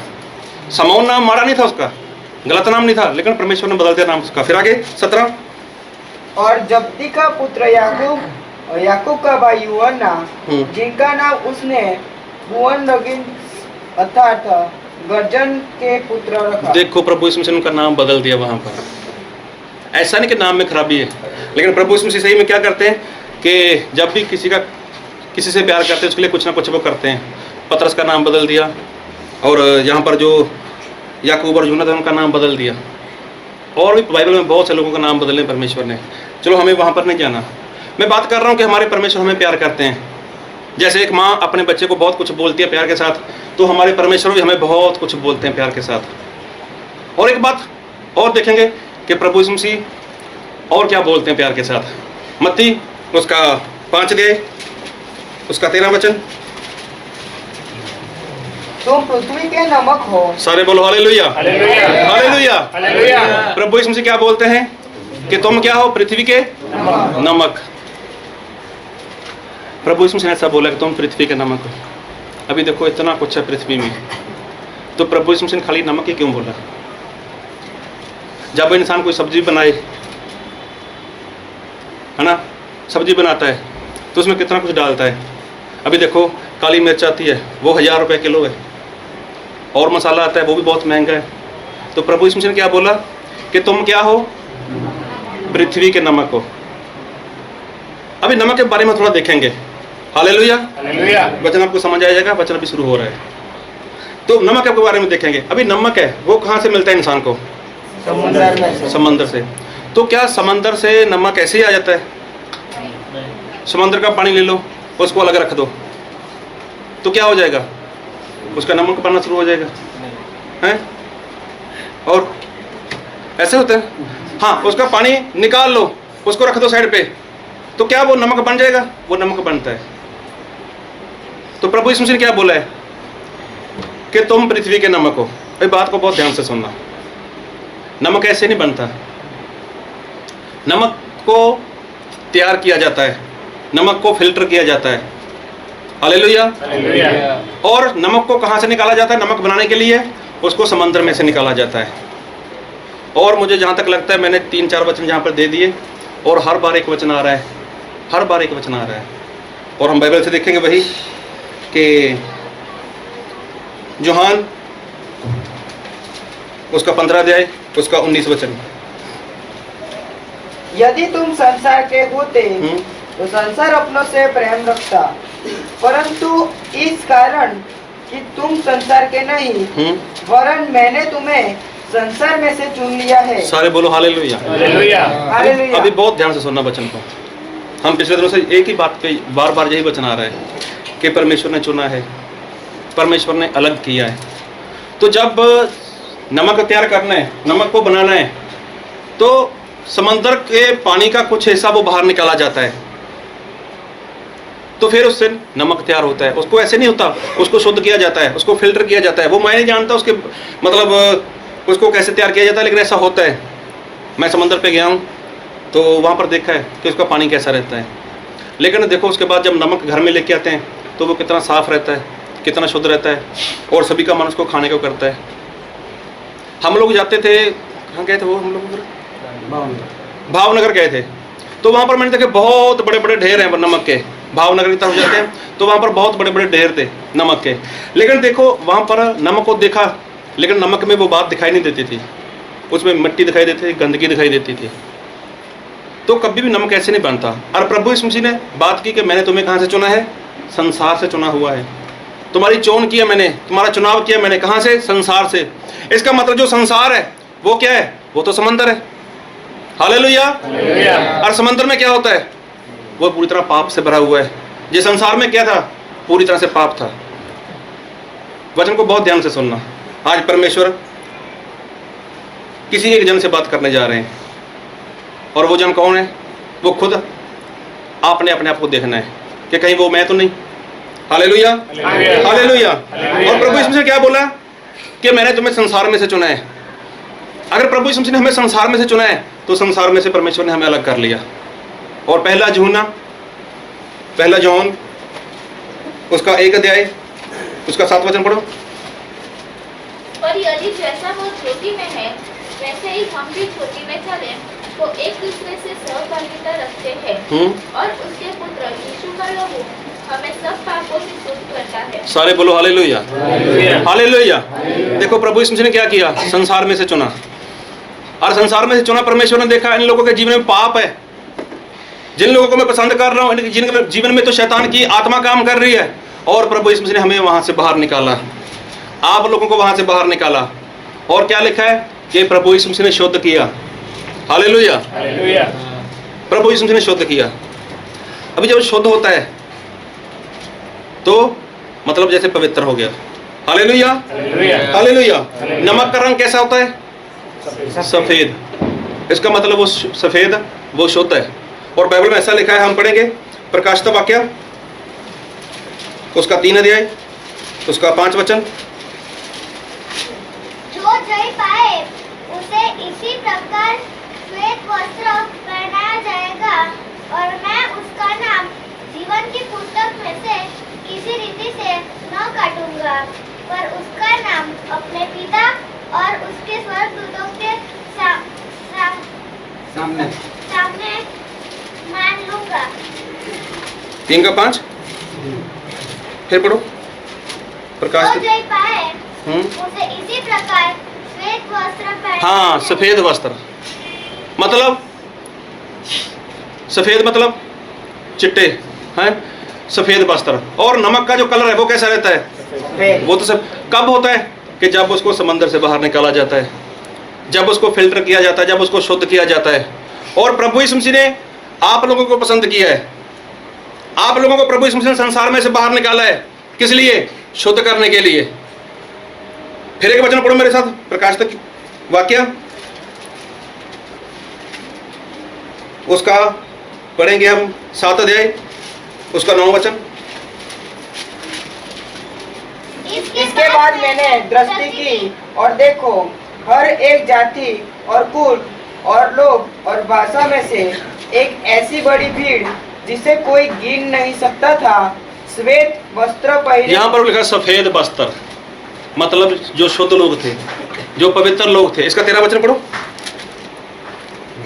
इस पर प्राचीनों में से एक ने मुझसे कहा, ये श्वेत वस्त्र पहने हुए देखो कौन है? सफेद वस्त्र मतलब प्रभु इसमें जिस इंसान को शुद्ध करते हैं, प्रभु इसमें जिस इंसान को संसार से बाहर निकालते हैं, उसको प्रभु इसमें क्या करते हैं, वो सफेद वस्त्र देते हैं। जितना समय तक इंसान संसार में रहता है वो पाप में रहता है, वो संसार की बातों में रहता है, शैतान में रहता है। लेकिन प्रभु इसमें उसका चुनाव करते, उसको बाहर निकालते हैं, उसको शुद्ध करते हैं, उसको फिल्टर करते हैं, और उसको क्या देते हैं, पवित्रता ही दे देते हैं, उसको सफेद वस्त्र देते हैं। 19 की 8 पढ़ो प्रकाशित वाक्य। उसको शुद्ध और चमकदार महीन मलमल पहनने का अधिकार दिया गया। यहाँ पर भी लिखा है कि वो साफ कपड़े, सफेद कपड़े वो परमेश्वर देते हैं उसको। Hallelujah, hallelujah, hallelujah. अब देखो प्रभु यीशु मसीह ने नमक इसलिए बोला इंसान को कि तुम क्या हो, पृथ्वी के नमक। पृथ्वी के नमक का मतलब मैंने तुझमें संसार में से अलग किया है। हालेलुया, मैंने अपने लहू से तुम्हारा शुद्धिकरण किया है, मैंने तुम्हें फिल्टर किया अपने लहू के साथ, और मैं तुम्हें क्या, मैं तुम्हें शुद्ध दिखना चाहता हूँ, मैं तुझे पवित्र देखना चाहता हूँ। हालेलुया। और देखो प्रभु यीशु मसीह क्या करते हैं, वो तो सफेद वस्त्र देते हैं। अभी नमक की एक खासियत होती है कि अगर छोटे बच्चे को बचपन से नमक ना खिलाओ तो उसके अंदर जहर आ जाता है। कभी मैंने ऐसा किया नहीं है, लेकिन सुना है मैंने ऐसा। मैंने सुना है ऐसा कि अगर छोटे बच्चे को या बचपन से उसको नमक खिलाना बंद कर दो तो उसके मुंह में जहर आ जाएगा, और वो किसी को काट लेगा ना, उस इंसान की वही मौत हो जाएगी। अभी प्रभु यीशु मसीह ने देखो हमें नमक ही बोला है। आप देखते हो कि मसाला कितना महंगा रहता है। चलो बहन जी लोगों को तो मालूम नहीं है, भाई लोग तो जानते हैं, वो खरीदारी करते हैं। बहन लोग तो बैठे बैठे ऑर्डर करेंगे, आज लेके आना है, उनको मालूम नहीं है। लेकिन भाई लोग जो खरीदारी करते हैं वो क्या करते हैं, उनको मालूम है। काली मिर्च वो भी सब्जी में डालते हैं लोग, छोटी इलायची वो भी डालते हैं, बड़ी इलायची भी डालते हैं सब्जी में, उसका रेट बहुत रहता है। लेकिन नमक कितना रहता है, 10-15 रुपए में मिल जाता है। कभी किसी ने देखा है अपने घर में ढेर सारा नमक इकट्ठा करना है, स्टोर करना हो, उसको कभी भी ले लो, कहीं से भी ले लो, छोटी सी दुकान को आपको मिल जाएगा। मुझे आपके यहाँ का माहौल मालूम नहीं है, लेकिन मैं जब बहुत छोटा था ना, तब हमारे ऐसा होता था आस पड़ोस में, अगर किसी के घर पे कोई मेहमान आ गया, मान लो कि सामने वाले पड़ोसी के घर में, उनके घर में मतलब चीनी नहीं है, जहाँ चाय पत्ती नहीं है, जहाँ दूध नहीं है, जी मैं हकीकत बात बता रहा हूँ, मैं छोटा था तभी की बात करता हूँ। तो जब वो लोग आते थे, ऐसा बोलते थे हमें थोड़ी सी कटोरी में चीनी दे दो, हम शाम के वक्त चीनी लेके आएंगे, आपको लौटा देंगे। चाय पत्ती दे दो, हम आपको लौटा देंगे। लेकिन आज तक मैंने ये बात कभी नहीं सुनी, भैया थोड़ा नमक दे दो, हम लौटा देंगे आपको। हालेलुया। कभी ऐसा नहीं बोलते थे लोग। क्यों? नमक क्या है? वो तो बहुत सस्ता है और बहुत आसानी से मिल जाता है। तो परमेश्वर ने अपने दास को, अपने लोगों को प्यार के साथ क्या बोला है? नमक। और जो सस्ता रहता है उसकी कदर नहीं होती। Hallelujah, hallelujah. जो सबसे सस्ता, उसकी बेकदरी होती है या नहीं होती? हालेलुया। कोई करता भी है जब ऐसे बोल रहे हो? होता है ऐसा कि जो सबसे सस्ता और जो सबसे आसानी से मिल जाए, उसकी कदर नहीं होती। मैं हकीकत बात बताना चाहता हूं आप लोगों को। जब कभी किसी को ज़रूरत रहती है पंजाब में, अगर किसी को सपना आ गया, किसी को विज़न है, अगर स्टैनली भाई उनका फ़ोन नहीं अटेंड कर रहे, तो स्टैनली भाई सामने बैठे हैं, अभी नहीं मत पूछना, बाद में पूछना इनके फ़ोन के ऊपर कितने फ़ोन आते हैं। ये बहुत मुश्किल से मिलते हैं उन लोगों को। यहाँ का मुझे मालूम नहीं है कि आपको आसानी के साथ मिल रहे हैं या कैसा मिल रहे हैं। मैं एक बात जानता हूँ, जो आसानी के साथ मिलता है उसकी कदर नहीं होती। अभी नमक, मैं अपनी बात, हम लोग गेहूं खरीदते हैं, वो भी क्विंटल में खरीदते हैं। हम लोग चावल खरीदते हैं, वो भी क्विंटल में खरीदते हैं। हम लोग चीनी लेके आते हैं घर में, मैं अपने घर की बात करता हूँ। हम चीनी लेके 50 किलो लेके आते हैं, 1 क्विंटल लेके आते हैं, मतलब ऐसा लेके आते हैं। लेकिन कभी ऐसा नहीं हुआ कि हमने 50 किलो नमक लिया हो एक साथ, और कभी नमक का अकाल नहीं पड़ने वाला। अभी नमक देखो कितना जरूरी है इंसान के जीवन में। आप कोई सब्जी मर्जी बनाओ, उसमें महंगे से महंगा मसाला डाल दो, महंगे से महंगी कोई भी ऐसी आइटम है उस सब्जी में डाल दो, नमक ना डालो तो सब्जी, जो सब्जी बनेगी घर में, उसका टेस्ट। हालेलुया। सुन रहे हो जो सो रहे सारे? मैं बताना चाहता हूं आप लोगों को कि नमक प्रभु यीशु मसीह ने क्यों बोला है हमें। सब्जी में जो मर्जी डाल दो, अगर नमक नहीं है ना तो सब्जी का टेस्ट नहीं आने वाला। और हो सकता है कभी आपने देखा हो या कभी अनुभव किया हो, अनजाने से कभी सब्जी में नमक कम पड़ गया हो, तो परिवार के लोग क्या करते हैं, कटोरी में इतना सा नमक लेकर रख लेते हैं अपने पास, उसको जितनी जरूरत होगा डाल लेंगे। अगर मिर्ची कम पड़ी तो कोई बाद में डालता है, मसाला कम रह गया कोई बाद में डालता है? नहीं डालता। नमक ही द्वारा क्यों डाला जाता है? क्योंकि नमक वो जल्दी घुल मिल जाता है। हालेलुया। और नमक को उसमें डाल दो तो उसका टेस्ट पता चलेगा, वो अपने आप को ख़त्म कर देता है, वो घुल जाता है उसमें। अगर नमक नहीं है बीच में सब्जी में तो उसकी कमी महसूस होती है। Hallelujah, hallelujah. और सही में प्रभु यीशु मसीह ने यही बोला है कि तुम क्या हो? तुम पृथ्वी के नमक हो। अभी नमक की बात करें, आप अमीर से अमीर घर में चले जाओ, आपको वहाँ पर नमक मिलेगा। किसी झोपड़पट्टी वाले घर में चले जाओ, आपको वहाँ पर नमक मिलेगा। हो सकता है झोपड़पट्टी के घर वाले के घर में आपको बादाम ना मिले, काजू ना मिले, और आइटम ना मिले, लेकिन नमक वो तो सभी के घर में होगा। क्यों? क्योंकि सबसे सस्ता नमक है। हालेलुया। इसका मतलब कि जो परमेश्वर का दास है वो क्या है? वो सस्ता है। और जो सस्ता है वो कभी हंसता नहीं है। हालेलुया। वो दुखी बहुत रहता है। जो सस्ता है तो वो बड़ी आसानी के साथ मिल जाता है। वो आपको हर जगह पे मिल जाएगा, वो आपको हर जगह पे मिलेगा। और जो सस्ता है, अभी देखो परमेश्वर का दास, परमेश्वर अपने दास के बारे में बात कर रहे हैं। और मैं एक बात बताना चाहता हूँ कि प्रभु यीशु मसीह प्यार से बोलते हैं कि तुम क्या हो, पृथ्वी के नमक हो। Hallelujah, hallelujah. और जो सस्ता है, मतलब कि परमेश्वर के दास को कैसा होना चाहिए, वो सस्ता होना चाहिए, उसकी कोई फीस नहीं रहती, वो अपने आप को मिटा देता है, दूसरे को स्वादिष्ट बनाने में वो अपना सब कुछ खत्म कर लेता है। हालेलुया। और एक बात और कि इंसान को, हर इंसान को परमेश्वर के दास की ज़रूरत है। और परमेश्वर के दास का फर्ज है कि उसकी कोई डिमांड नहीं होनी चाहिए। हालेलुया। क्योंकि नमक की सभी को ज़रूरत है। और नमक की खासियत देखेंगे हम, बाइबल से देखेंगे। अजरा उसका 4 अध्याय, अजरा उसका 4 अध्याय उसका 14 वचन पढ़ो। हम लोग तो राज मंदिर का नमक खाते हैं और उचित नहीं कि राजा का अनादर हमारे देखते हो। देखो यहाँ पर वफादारी बताता है। हालेलुया। कई बार बोलते हैं ना, तूने मेरा नमक खाया है। हालेलुया। नमक हलाल बोलते हैं और नमक हराम बोलते हैं। ऐसे नमक खा के हराम कर दिया। मतलब नमक क्या बताता है, वफादारी दिखाता है। तो इन लोगों ने क्या किया था कि वहां पर राजा के दरबार में कुछ किया हुआ था, और वो बोलते हैं कि हम राजा के क्या रहेंगे, वफादार रहेंगे। फिर पढ़ेंगे बाइबल से गिनती उसका 18 अध्याय उसका 19 वचन।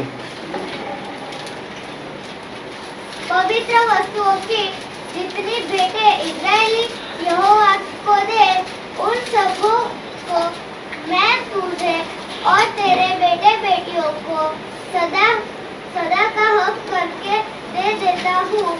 यह तो तेरे और तेरे वंश के लिए यहोवा की सदा के लिए नमक की अटल वाचा है। देखो परमेश्वर ने नमक को बीच में लेकर बात की, एक वाचा बांधी परमेश्वर ने। हालेलुया। एक नियम बांधा परमेश्वर ने नमक को बीच में रखकर। फिर पढ़ेंगे वचन को लेकर आगे, दूसरा इतिहास उसका 13 अध्याय उसका 5 वचन।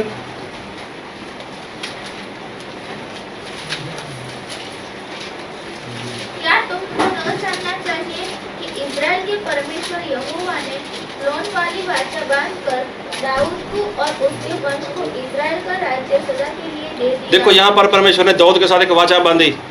हालेलुया। और कैसे, नमक को बीच में रखकर, और कहा कि तेरा राज्य सदा तक रहेगा। परमेश्वर ने नमक को बीच में रखा। और परमेश्वर क्या बोलते हैं कि तुम पृथ्वी के नमक हो। हालेलुया। बात को बहुत ध्यान से सुनना है। और एक वचन पढ़ेंगे मेरे साथ, उसका मरकुस उसका 9 अध्याय उसका 50 वचन। नमक अच्छा है, पर यदि नमक का स्वाद जाता रहे तो उसे किससे नमकीन करोगे? अपने में नमक रखो और आपस में मेल मिलाप से। हालेलुया। नमक का मतलब देखो, मेल मिलाप। हालेलुया। नमक क्या है, मेल मिलाप करना है। अभी देखो कई बार आप लोग, इंसान ज़्यादा नमकीन खाता है, जब ज़्यादा नमक वाली चीज़ खाता है तो क्या होता है, उसको ज़्यादा प्यास लगती है। होता है ऐसा ही नहीं कि खाली मछली खा ली ज़्यादा प्यास लगेगी। कभी आप लोगों को नमकीन ज़्यादा खाना तो देखना बार बार प्यास लगती है। ये नमक की वजह से ऐसा होता है। और परमेश्वर हमें यही कहना चाहते हैं कि जो परमेश्वर का दास है उसके अंदर नमक होना चाहिए। वो जिससे एक बार मिले तो सामने वाले के अंदर क्या होनी चाहिए, प्यास होनी चाहिए। अगर ये सब नहीं हो रहा तो समझ लो वो धरती का नमक नहीं है, पृथ्वी का नमक नहीं है।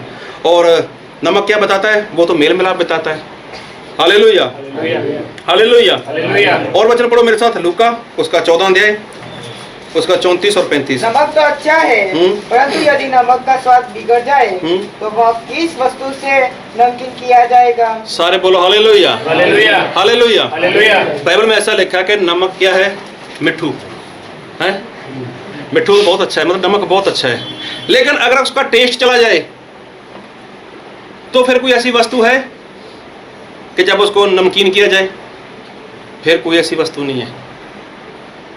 फिर ऐसी कोई वस्तु नहीं है।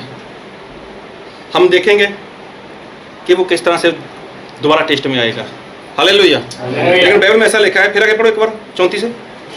नमक तो अच्छा है, हाँ? परंतु यदि नमक का स्वाद बिगड़ जाए तो वह किस वस्तु से नमकीन किया जाएगा? देखो यहाँ पर ऐसा लिखा है कि नमक तो अच्छा है, अगर उसका टेस्ट बिगड़ जाए तो फिर ऐसी कौन सी वस्तु है कि जिसके साथ उसका जो टेस्ट है उसको सही किया जाए। फिर आगे वह न तो भूमि के, देखो अभी जब वो उसका टेस्ट चला गया, हालेलुया, जब नमक अपना टेस्ट अपना स्वाद उसने गवा दिया तो फिर ना तो वो किसी जमीन के और न खाद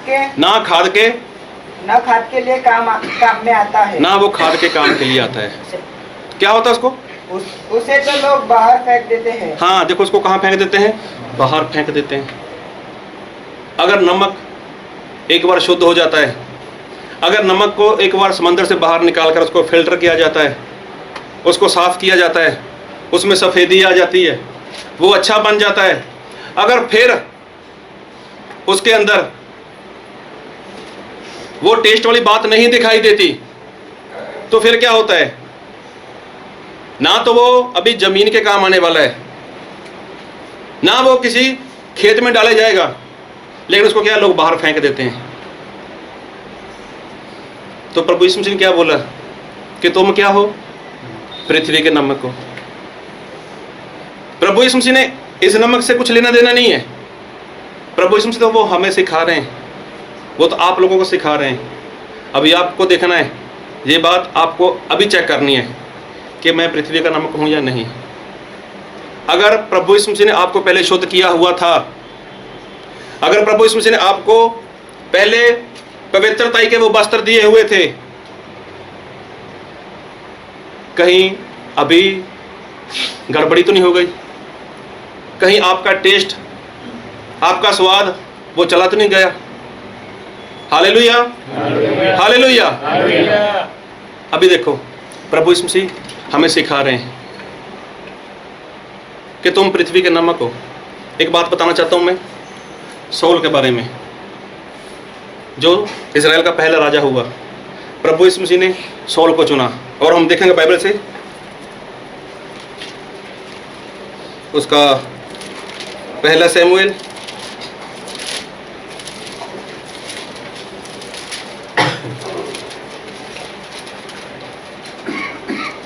उसका 15 अध्याय। और वहां पर ऐसा हुआ कि जो शाऊल था, वो तो आप लोग सभी जानते ही हो, बाइबल पढ़ने वाले हो, कि शाऊल का जीवन कैसा था, वो कैसा दिखाई देता था। चाहे वो उसका जो हाइट थी, बॉडी थी, वो बहुत अच्छी थी, लेकिन वो अच्छे से, मतलब उसका जो भी था वो अच्छा नहीं था। दिमाग से थोड़ा समझ लो उसको कमज़ोर था, जैसा भी था। लेकिन परमेश्वर ने उसको जब पसंद किया, उसको राजा ठहरा दिया, और परमेश्वर ने आज्ञा दी कि अमालेक के लोगों का नाश करना है। उसने परमेश्वर के वचन के खिलाफ काम कर दिया। और पढ़ेंगे बाइबल से 15 की 17। शमूएल ने कहा, जब तू अपनी दृष्टि में छोटा था तो क्या तू इजरायली गोत्र का प्रधान न हो गया? देखो अभी देखो, ये जो शमूएल अपने शाऊल था, ये कहाँ पर था? ये तो संसार में था। और परमेश्वर ने इसको कहाँ से चुना? वो तो संसार से चुना। अभी परमेश्वर ने देखो उसको क्या बना दिया? राजा बना दिया। वो सारी बातें उसके अंदर डाल दी, उसको अच्छी सी बुद्धि दे दी, समझ दे दी। अभी वो पूरे इजराइल को चलाने वाला बन गया, अच्छे से चलाना था। ये सारी बातें परमेश्वर ने उसको दे दी। लेकिन हुआ क्या कि संसार की बातें उसके जीवन में आ गई, गड़बड़ी हो गई। अभी क्या हुआ कि जब उसने परमेश्वर के खिलाफ काम करना शुरू कर दिया, उसके बाद जब उसका जो जीवन था वो फिर से वैसा ही हो गया, तो फिर वो क्या करता है? वो तो अभी गड़बड़ी कर रहा है। गड़बड़ी भी कैसी कर रहा है कि वो हम वचन से देखेंगे। पहला शमूएल उसका 16 अध्याय, उसका 2 वचन। शमूएल बोला, मैं क्यों कर जा सकता हूँ? यदि शाऊल सुन लेगा तो मुझे घात करेगा। हालेलुया। अभी देखो जो शाऊल था उसके जीवन में पाप आ चुका था, उसके जीवन में गड़बड़ी हो चुकी थी। अभी जो उसका टेस्ट था, उसका जो स्वाद था, वो बिगड़ चुका था। हालेलुया। सभी लोग ध्यान से सुनो, सभी लोग ध्यान से सुनो।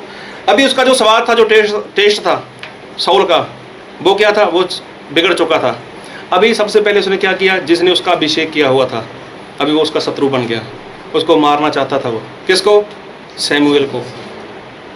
हालेलुया। शाऊल उसका दुश्मन बन गया, उसको मारना चाहता था। क्यों? अभी उसको पता चल गया था कि अभी मेरी जगह कोई और राजा बनने वाला है, परमेश्वर ने जो मेरा राज्य है वो मुझसे छीन लिया। अभी देखो उसके बाद उसने कितना प्रयत्न किए, कितना कुछ किया, लेकिन उसके जो टेस्ट जा चुका था उसको परमेश्वर ने संसार में से चुना। अभी संसार की बातें उसके अंदर आ चुकी थी। इसी तरह जब जो नमक रहता है, नमक वैसे खराब नहीं होता कभी भी, लेकिन नमक को खराब करने वाला कौन होता है? वो पानी। अगर एक बार उसको पानी लग जाए नमक को तो उसका टेस्ट चला जाता है। हालेलुया। अभी देखो पानी में से नमक बाहर आया और पानी ने आके उसको क्या कर दिया? उसका टेस्ट बिगाड़ दिया। अभी संसार में से इंसान बाहर निकलता है, निंदा छोड़ता है, चुगली छोड़ता है, लड़ाई झगड़ा छोड़ता है, सब बुरी बातें छोड़ देता है, वो क्या बनता है? वो तो पृथ्वी का नमक बन जाता है और प्रभु यीशु मसीह उससे बहुत खुश होते हैं। लेकिन जब उसके जीवन में जो यही बातें आ जाती हैं दोबारा, अभी उसका टेस्ट वो बिगड़ जाता है।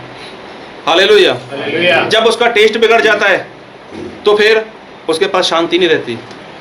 अभी देखो उसके बाद वो दाऊद को मारने की सोच रहा है, सैमुएल को मारने की सोच रहा है, अभी उसका टेस्ट बिगड़ चुका है। तो बाइबल में क्या लिखा है कि जब नमक बेस्वाद हो जाता है, जब उसका टेस्ट चला जाता है, तो अभी उसको किस तरह से टेस्टी बनाया जाए। मतलब अगर नमक एक बार बिगड़ गया, उसका टेस्ट एक बार चला गया, तो वो दोबारा कभी टेस्टी बन ही नहीं सकता। हालेलुया। और मत्ती में ऐसा लिखा है, जो पढ़ा था वचन मत्ती उसका 5 अध्याय उसका 13 से पढ़ा था 16 तक, उसका 13 पढ़ो। तुम पृथ्वी के नमक हो, परंतु यदि नमक का स्वाद बिगड़ जाए तो वह फिर किस वस्तु से नमकीन किया जाएगा? देखो यहाँ पर सवाल है कि वो किस विधि से क्या किया जाएगा? स्वाद किया जाएगा। मतलब वो होगा ही नहीं स्वाद। प्रभु इसमें स्पष्ट बोलते वो स्वाद होगा ही नहीं। उसको कितना मर्जी बाद में सेट करो, कितना भी फिल्टर करो, वो दोबारा ऐसा होगा ही नहीं, वो कभी ऐसा होगा ही नहीं। फिर वह किसी काम का नहीं। देखो वो किसी भी काम का नहीं है। हालेलुया। परमेश्वर ने क्या बोला कि तुम क्या हो? पृथ्वी के नमक हो। अभी ये बात हमें तय करनी है, आपको तय करनी है कि प्रभु यीशु मसीह ने आपको संसार में से चुना, प्रभु यीशु मसीह ने आपको शुद्ध किया, प्रभु यीशु मसीह ने आपको पवित्रता के वस्त्र पहनाए। क्या संसार की बातें जीवन में आई? क्या निंदा आ गई, लड़ाई झगड़ा आ गया, ईर्खा आ गई, बैर विरोधता आ गई? मैं ये बात नहीं बोलने वाला कि आपका जिसने अभिषेक किया, आपका किसने कुछ किया आपके लिए, आप उसके दुश्मन हो या नहीं दुश्मन, वो मैं नहीं बोलने वाला।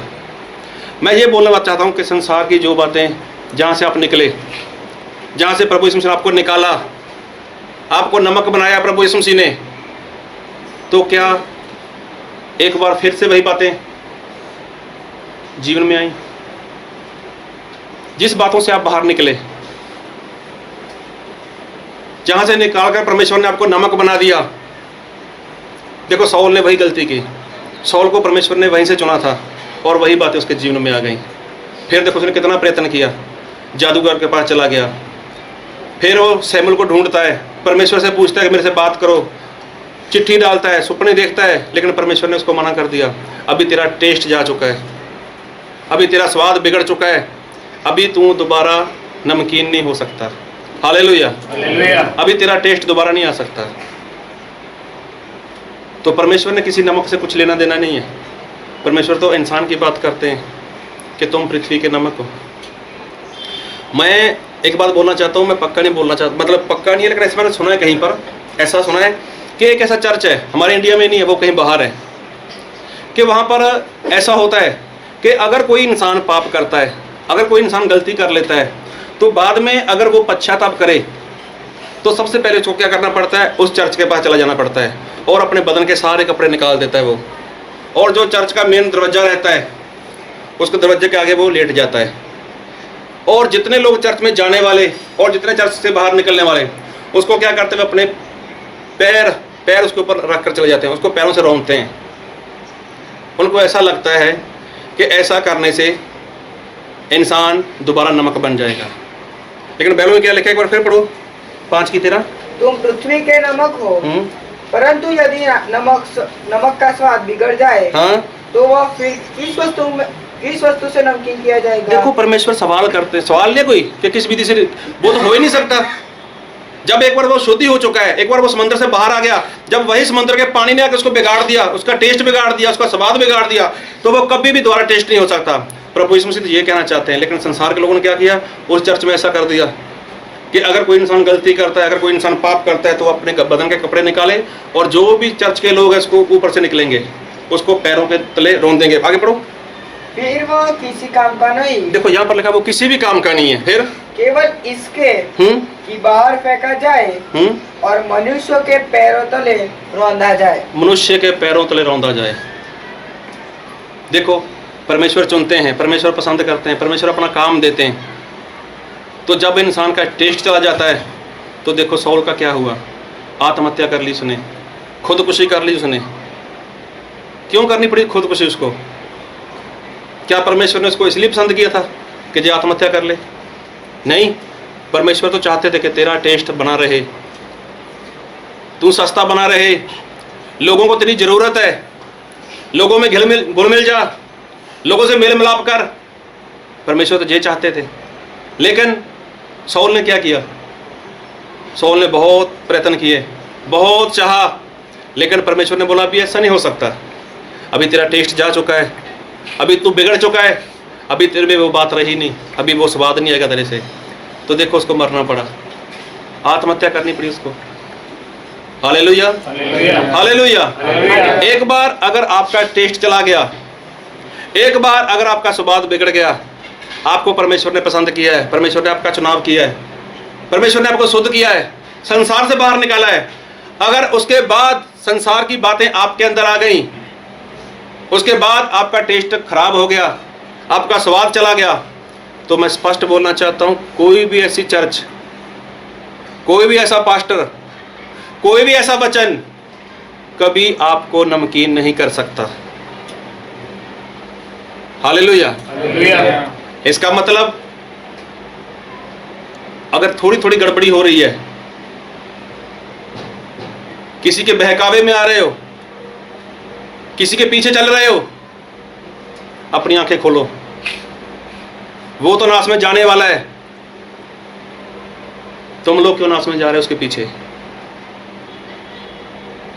हालेलुया। हालेलुया। अगर आपका टेस्ट चला गया, आपका स्वाद बिगड़ गया, तो प्रभु यीशु मसीह बोलते हैं फिर असंभव है कि दोबारा टेस्ट आ जाए।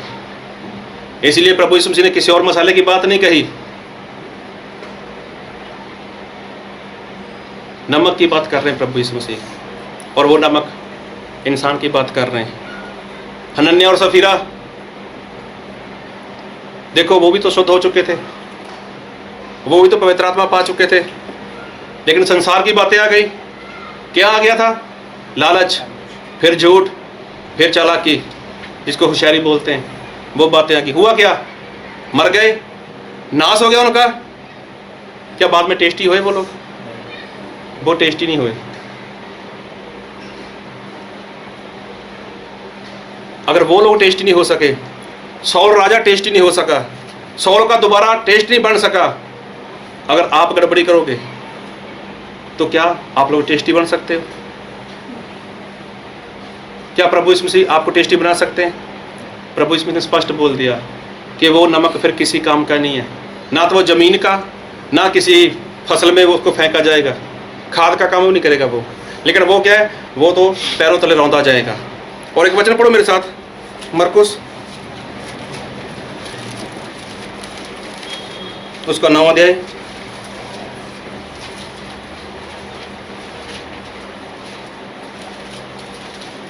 उसका पढ़ो 50। नमक अच्छा है, पर यदि नमक का स्वाद जाता रहे तो उसे किससे नमकीन करोगे? बाइबल में ऐसा लिखा है कि नमक अच्छा है। देखो प्रभु यीशु ऐसा बोलते हैं कि मिट्ठू अच्छों से अच्छा है, मिट्ठू नमक अच्छा है। प्रभु यीशु खुद बोलते हैं कि नमक तो अच्छा है।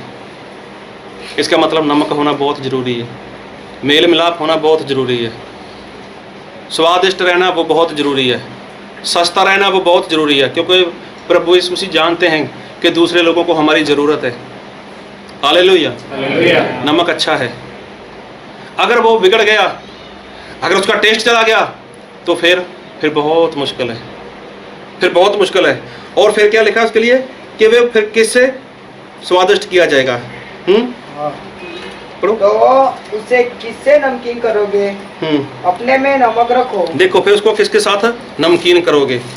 और उसके लिए एक वचन ऐसा लिखा है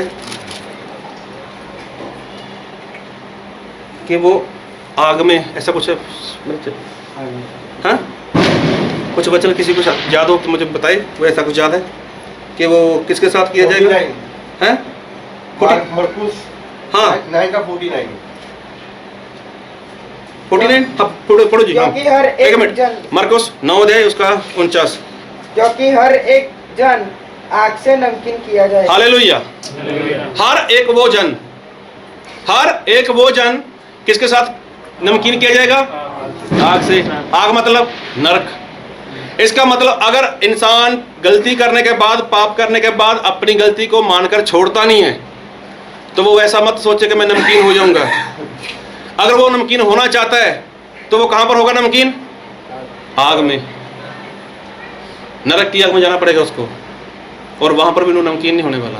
तो परमेश्वर यही बोलना चाहते हैं कि अपने में नमक रखो। अगर नमक का टेस्ट चला गया तो कहां जाओगे? नरक में चले जाओगे।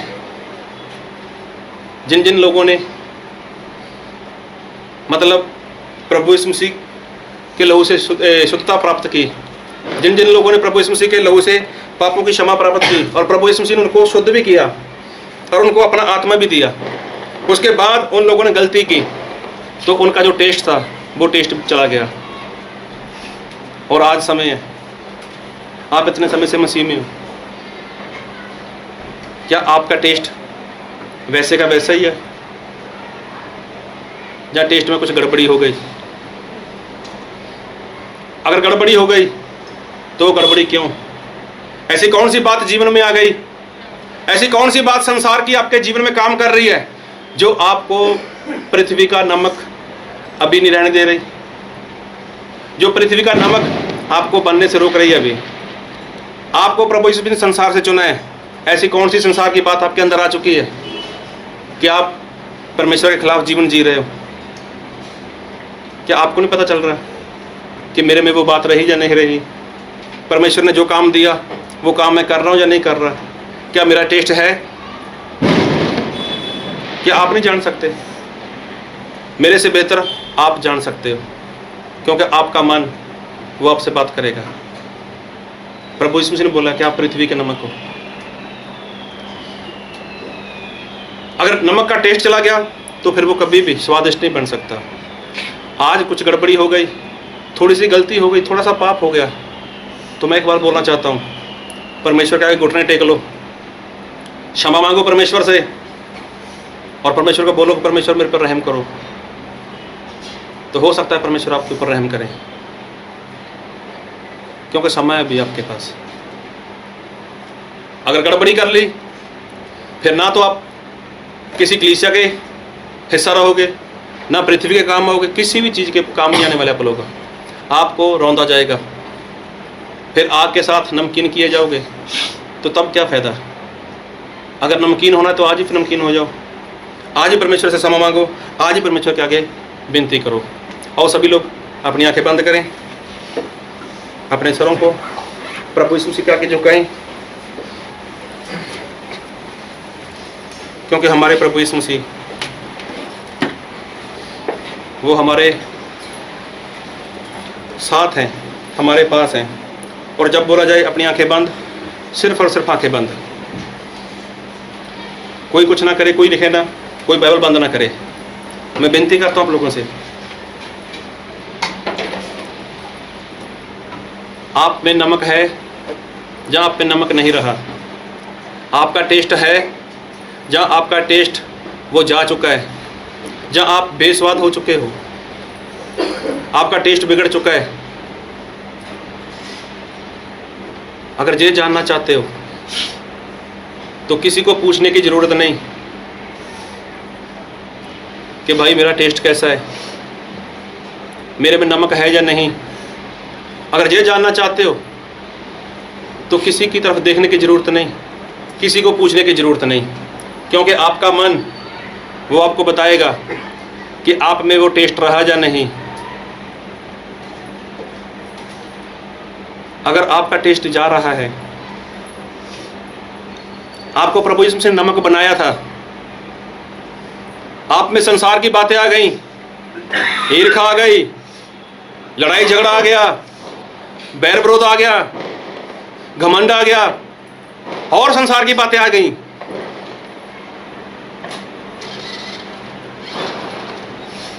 तो क्या आपको नहीं पता चलता? क्या आप लोगों को आपका आत्मा नहीं बता रहा कि मेरा टेस्ट वो पहले वाला नहीं रहा? आपके पास समय है,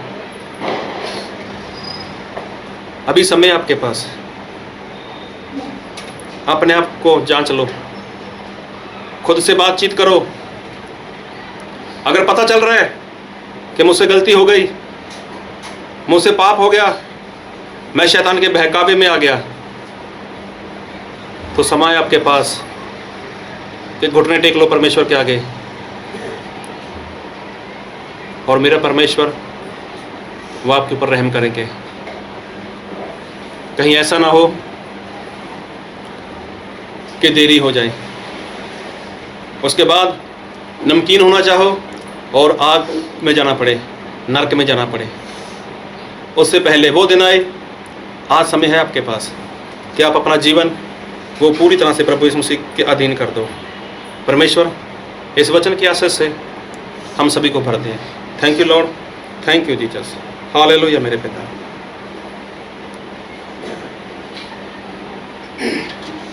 thank you Lord, thank you Jesus, thank you Holi spirit. पिता परमेश्वर, फिर से आपका धन्यवाद करते हैं। हाँ पवित्र आत्मा दे, आपने अपने भविष्यवक्ता के द्वारा आज हमें जो वचन दिया है उसके लिए आपका धन्यवाद करते हैं। आज पिता परमेश्वर, उनके मुख के जरिए पिता परमेश्वर पवित्र आत्मा देव आपने हमारे साथ बात की, इसके लिए आपका धन्यवाद करते हैं। तो पिता परमेश्वर